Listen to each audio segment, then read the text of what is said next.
Bismillahirrahmanirrahim. Assalamu alaikum, everyone. I hope everyone is absolutely doing great. This is the second part of the market research lecture. And in this, previously, what we had actually learned was that what actually a market research is, and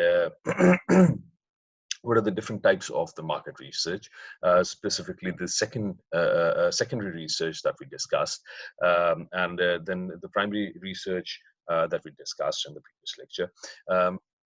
In this lecture, what we are going to actually see is the different steps through which we can actually do the research. Primarily, we are going to discuss a little bit about the qualitative and the quantitative research that we had briefly seen in the previous lecture as well. Then we are going to actually see that what kind of the data can we actually collect, and how can it actually prove to be beneficial for you in the market research, right? So primarily, we saw this picture before as well, and we discussed it in pretty much detail, that what are the different types of the research over here and how can we actually collect the data. Now, as far as the secondary research, let me actually repeat this thing again. The secondary research is basically about, it actually contains the data which already exists with the firm, which is actually a retrospective, or it is actually the previous data of past uh, 5 to 7 years, or maybe 3 to 4 years, or 5 years, maybe, right? And the primary data is something which actually we collect from directly from the audience, directly from our sample or the population that we are addressing, right? So there are questionnaires over here, which through which we can actually collect the data. Then we can actually collect the data from the focus groups, user groups, postal surveys, telephone surveys, customer interviews, and we can have a test market through which we can actually directly ask the customer whether they liked something, your product or not. Then there is a technology internet feedback, which is basically the information system that is installed at the back end of your of your organization, and which actually acts as a customer support feedback system, right? So this is basically the information, the technology of the internet feedback. This is, and not only the information system, it also actually contains the social media feedback through, like, Twitter, Facebook, or maybe Instagram, but mostly the Facebook and the Twitter is used as a social media for the products and services. Now, um, uh, when we talk about the primary research, we actually discussed very briefly that there are a few types within these primary researches which are actually quantitative and which are qualitative. So we last time discussed was that the questionnaires are mainly quantitative, but the questionnaires can also be qualitative. Focus groups are specifically qualitative in nature. User groups are qualitative in nature. Postal surveys, it can be qualitative and quantitative. It's basically the surveys that you are actually forwarding. These are the questionnaires that you are forwarding through the post to different individuals, and they actually fill it in and then they send it back to you. Then the telephone service. Now, the telephone service can again be qualitative or quantitative. Depends what sort of the questions are there in your survey questionnaire. It totally depends whether you're asking them a qualitative perspective or a quantitative perspective, right? Then there is a customer interviews. Then there are test markets. Then there are technology internet feedbacks. So we know that there are two different types. One is the qualitative, and another one is a quantitative. So let's actually have a look at what actually a qualitative feedback looks like, and what actually quantitative feedback looks like. So the quantitative and the qualitative information is actually different. The quantitative is based upon the numbers in which there are quantifiable figures, like 56% of the 18 years old smokes at least 4 times a day, right? It doesn't tell why, when, and how, right? So there are three things missing in this quantitative, which is basically why, when, and how. So these are the three reasons which are actually the main reasons that why does a person smoke 4 times a day, or maybe 56% of the 18 years. Why 18 years, right? What is the reason behind it, right? So the quantitative study does not actually reveal the exact reasoning behind whatever is happening. If you want to go back to the reasoning, then qualitative is the basic way out, right? And the qualitative actually tells you that why the things are happening, when usually the things happen, and how do they happen, right? So this generally, the quantitative generally gives you maybe cross-sectional or longitudinal data analysis. Maybe you collect the data now, and then after 2 months, and then after 2 months, and then after 2 months, so over the period of like 8 months, you can actually quantitatively see the things changing over the period of time. But why the things are changing over the period of time? Why the customers' perceptions are actually deviating from what they were at the month zero to the month eight? Right. So over the period of 8 months, if the perception of the customers had been changing, according to the quantitative data, this quantitative data does not actually reflect that why that change had been occurring in past 8 months. So if you want to actually study the quantitative, if you want to actually study the reason that why this change had been occurring over the period of 8 months, then you need to actually go into the qualitative perspective and get the qualitative perspective from your customers, that what do they think, right? Why do they, why is that perception changing over the period of time, right? And how the customers would like the things to be for them. So it is very important that the qualitative study should be done. If I consider you people as a very fresh startup, then I would strongly recommend you that you should initially go for the qualitative perspective, get the qualitative perspective of the customers, and you possibly cannot actually go for the quantification right now. Reason being, because quantification actually or the collecting the quantitative data requires much more resources as the qualitative data. Because in quantitative data you need more data, data at a very larger scale, much larger scale. If you were going to interview 40 people, over here you might like to have around like 800 or maybe 1,000 or maybe 400, 500 survey questionnaires which need to be filled out. So those this much amount of the data, or maybe even the larger amount of the data, it is very difficult. It's not really possible at a very fresh startup that you should start collecting the quantitative data all of a sudden, right? So what you need to have is basically the quantitative data and the qualitative data, but the qualitative data as at a priority. Because when you network with somebody, you remember in the previous slide, in the previous lecture, we discussed that you must develop the network, or the personal network, or the personal communication with the potential customers, with the suppliers, and with the rest of the concerned stakeholders within your business. If you're going to actually develop this network, you are actually directly collecting the qualitative data from them. And what you are doing is that you are processing that data, and you are coming to know that why the things are happening.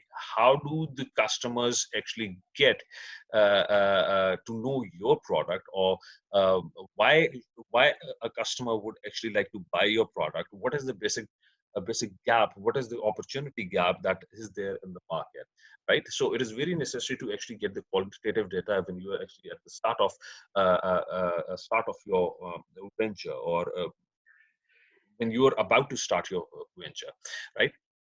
So I hope it is clear what is a quantitative data and what is a qualitative data. So now moving onwards, why are we actually doing it, right?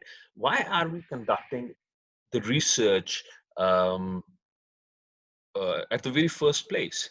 Now, there are multiple reasons which may actually um, um,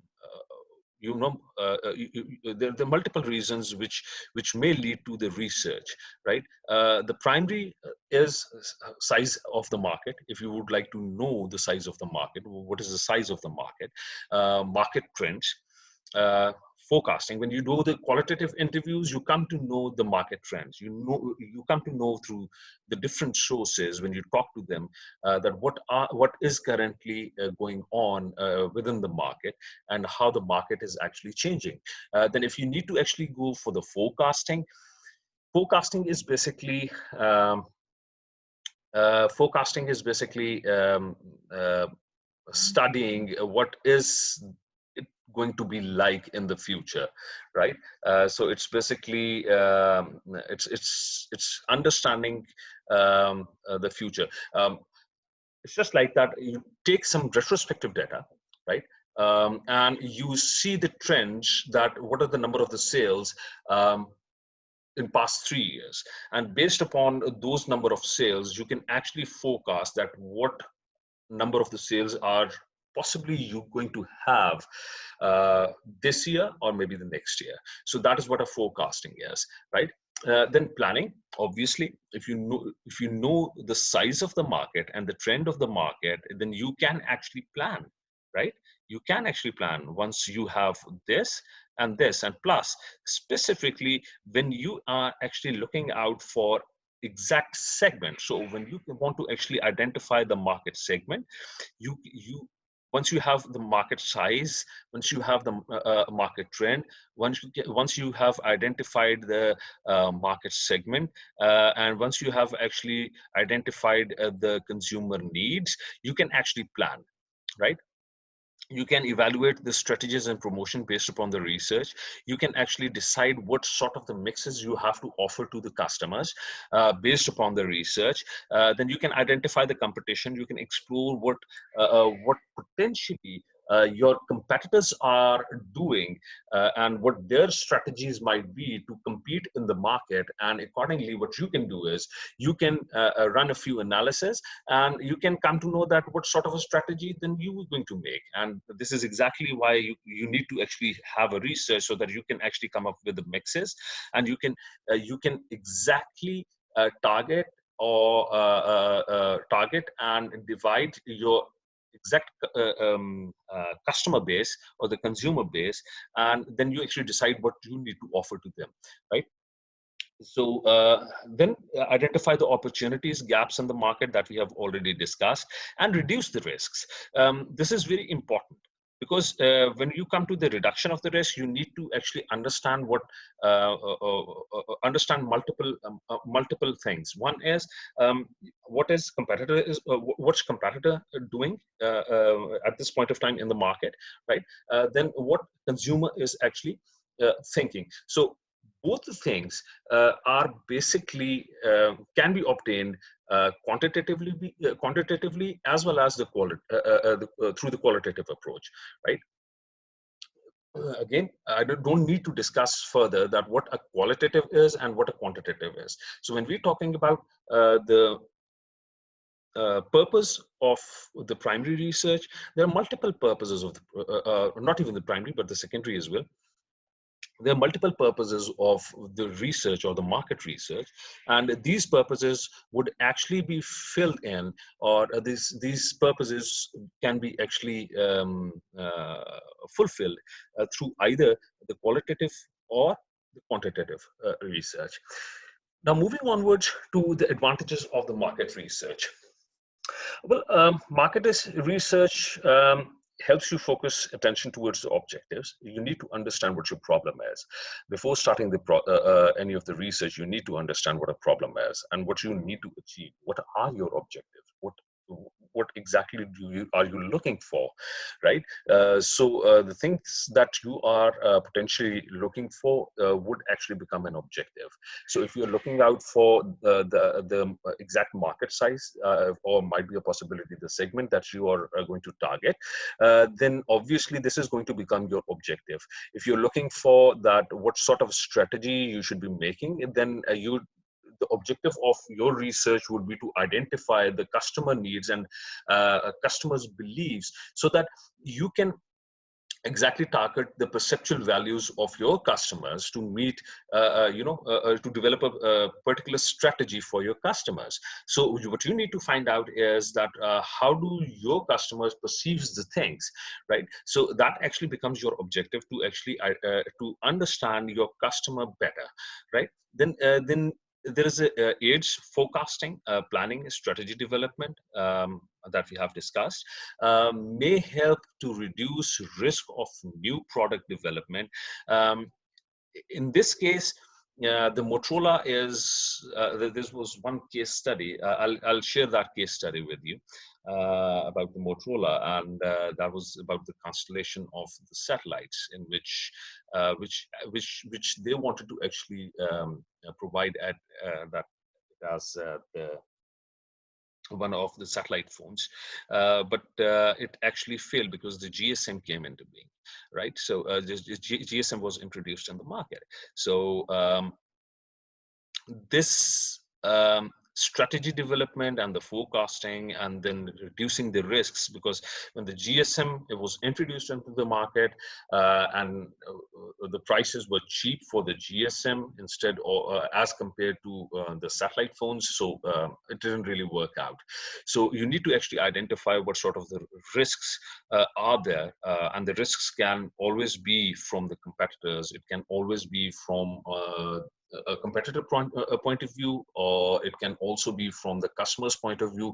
When you're offering something into the market, it is pretty much understandable that the market should be should be able to actually consume your product.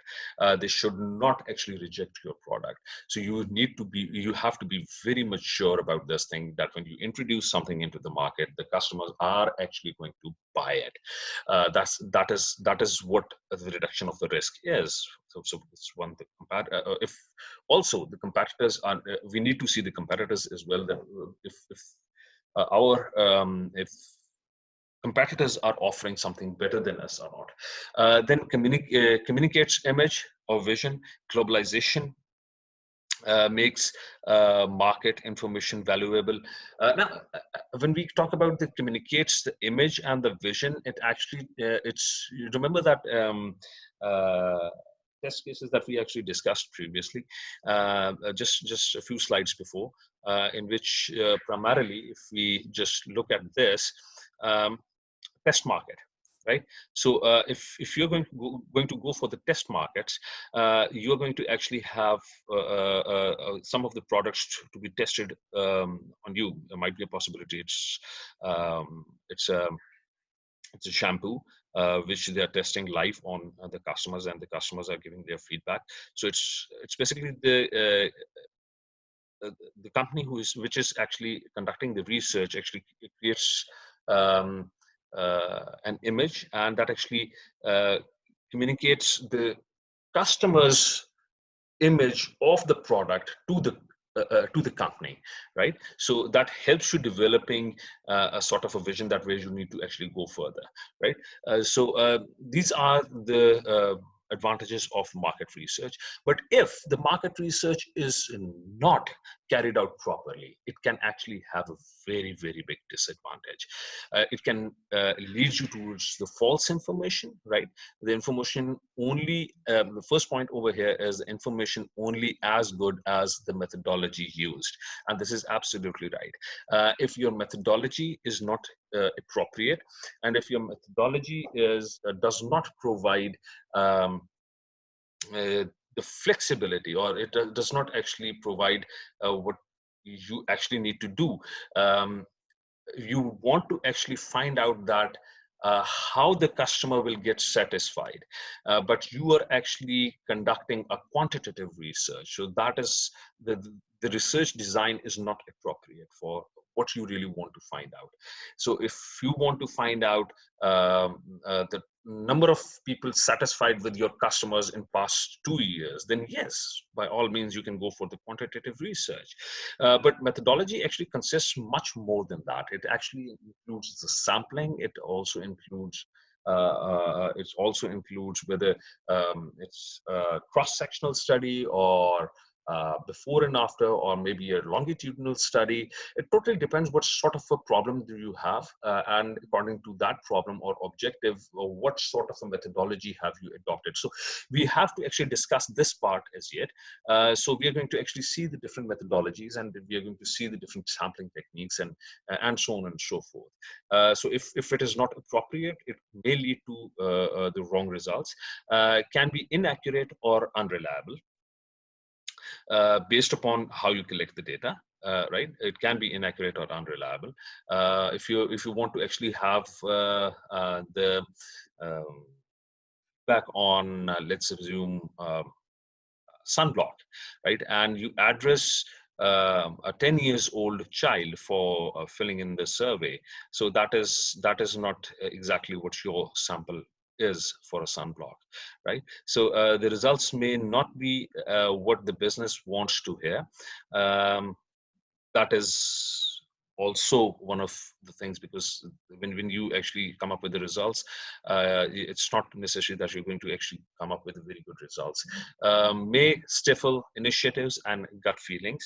Always a problem that we may never know enough to be sure. I mean, it's research is something that you do um, rigorously on you must design the research. Design should be the better the research design. Let me put it like this: the better the research design is, the better the methodology of the research is, the better the problem, a well-defined problem is, the better results you're going to obtain, right? So let's move onwards, and let's see what are the different steps of the market research. One is the defined problem, then develop research plan, collect information, analyze information, present findings, and make the decision. Now, over here, we already discussed the definition of the problem, that what do we really want to do. These might be you might actually select one of them as one of the problems, right? Based upon the problem, we need to actually see what our objectives are, and once we have actually defined the objectives, the second step that we are going to do is to see what our research plan is. Within the research plan, we actually go for the research approach. The research approach is very necessary. Again, I would like to actually revise this thing, that when we actually go for the questions like why, how, then again, it's basically the qualitative study that we should be actually opting. Whereas otherwise, if we don't want to actually understand why, how question, that how does a customer, or why a customer would actually adopt your product, then the way for you is actually quantitative. Whereas the research, within the research approach, observations, ethnography, focus groups, these three actually are the qualitative methods. Surveys can be qualitative and quantitative both. It might actually it might actually include the pictures. It might include the questions which might be like, how do you feel about this, and you can express in the paragraph below. So if that is the case, then it's the qualitative. Then there is a behavioral data. On the other hand, if it's a Likert scale or a yes no, it's a quantitative. Then the behavioral data, well, when we actually make an ethnography is generally done by ethnography. Within the ethnography, we actually the researchers usually live amongst the individuals to understand their feelings, right? So what they do is they actually do the observations. Obviously, they observe, then they actually see the behavior of the people. So that is where the behavioral data comes in. If you want to actually go for the quantitative behavior, then look at the equations of those belief systems that we had actually studied earlier. So from there, we can actually see the perception of the people and the beliefs of the people, right? So as far as the focus group is concerned, the observations are also made in the focus groups. And what we do in focus groups is basically that we gather multiple people, like 6 or 7 people, and then we actually ask them the question and let them discuss and let them see how they discuss the things, and we keep keep on recording the audio or the video, and then we actually see and observe the different behaviors within their within their discussion, and then we come up with some conclusion later on by analyzing the data, that what actually should be there, how the things should happen and why the things should happen, right? Based upon what the audience are saying within a focus group, right? Then it is the experimentation. uh, Experimentation is pretty simple. Experimentation is, you guys generally do the experimentation in the labs, and I don't need to further explain what an experimentation is, right? So this is you design an experiment. This is pretty much a quantitative, right? It's not a qualitative. Experimentation is quantitative, and you can actually design an experiment, develop a hypothesis of an experiment, and do this experiment, and you know uh, prove it right or wrong. The hypothesis, right or wrong, it's either the hypothesis is false or hypothesis is true, right? Then within this second step, you identify the data sources, that what exactly data sources are going to be. I mean, this is actually the population that we are addressing. So you look out for the potential sample or the population through which you can actually collect the data. Then a research instrument, you need to actually identify the questionnaire or the number of the questions, or you need to design the questionnaire, or you need to design the instrument through which you can actually, the instrument is basically the questionnaire, right? So you can actually design the questionnaire or adopt the questionnaire, whatever you want to do, based upon you know this based upon whatever you are going to the problem you're going to based upon the problem that you are addressing. I'm really very sorry. Right. Then there is a sampling plan. We need to identify within that data source, which is actually your population. We need to identify the samples. Now, there are different types of sampling that we are going to study further ahead. So we'll discuss the sampling plan further. Contact methods. How are you going to actually contact the audience? How are you going to contact the sample that you from which you are going to collect the data, right? So this whole thing is basically develop the research plan. So this is all research plan. This is what you are going to do when you're planning for the research, right? Then collect the data information. Either you're going to actually give the qualitatively, or the questionnaires with the quantitative or the qualitative measures, right? Or technological devices. Through the technological devices, for example, you actually get a survey, and you you can actually use your cell phones, or maybe Facebook polls, or maybe the Twitter polls, or maybe anything. Any technology can be involved in this, right? So you can actually collect the data through multiple sources. You can do it from one to one. You can go to the people. If it is qualitative data, then obviously qualitative data, you have to interview. If you're looking out for the previous comments on the Facebook and the Twitter, on a certain tweet, or a status on the Facebook, and you take all those comments and then qualitatively analyze them. That is one of the qualitative research as well, right? So then Fourth step is analyze information. And analyzing information in qualitative analysis is basically the codes and themes. And we're going to actually see that what actually a code and a theme is, that for example, if somebody actually said something which you think is important, from the multiple interviews, you take out something which usually people are talking commonly, right?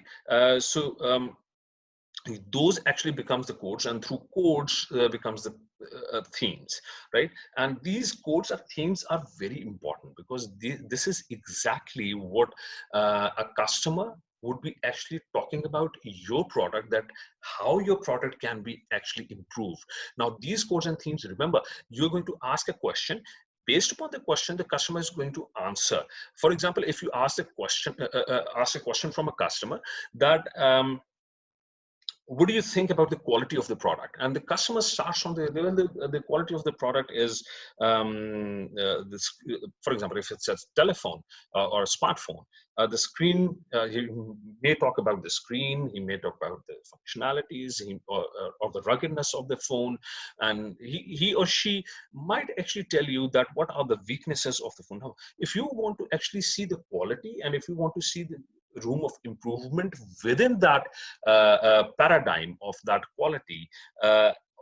So what you're going to actually highlight is the possible things which may improve the quality of your phones. Now that those things that you're going to highlight are basically the codes, and through the codes becomes the themes, right? If there are multiple things which can be adjusted in one category, that category becomes the theme, right? Okay, then repetitive information is basically the codes, right? Then there comes a quantitative data, and there is a statistical analysis and the predictive analysis. In this predictive analysis, you actually predict, which is actually the forecasting. The statistical analysis may give you, the predictive, as well as, the cross-sectional or longitudinal analysis, right? uh, Sorry. Um, Within these findings and decisions, now if we see the graphs, there are three types basically: graphs, statistical results, and the quotes and statements. Now over here, let's see if we can actually, this is not highlighted, so I'll have to actually take you physically over there. Now if you see over here the graphs, we can see over here the pie charts, we can see the customer satisfaction, right? Through these graphs, we can actually see that whether gender wise, or might be a possibility, the number of the satisfaction, it's not appropriate, it's like 2, 3, 4, 5, 6 over here. But if we actually put age just below, we would understand that which age segment would have the maximum satisfaction, right? If we are doing it as compared to the age. Second, if we are actually doing this statistical analysis, within the statistical analysis, it might be a little difficult for you to understand, but this is actually the significance level, right here. This is the significance level. Just leave this part. This is not important for you. However, these three things are important for you, and these three things are important for you, and these beta is actually important for you. This is standardized and unstandardized beta, right? So what actually it says is that the discounts, right? If we are actually looking out for the satisfaction, for the customer satisfaction, right? Discounts do not play any significance, because if the significance, this is significance. Significance is anything below 0.05, right? So if it is below 0.05, it is significant.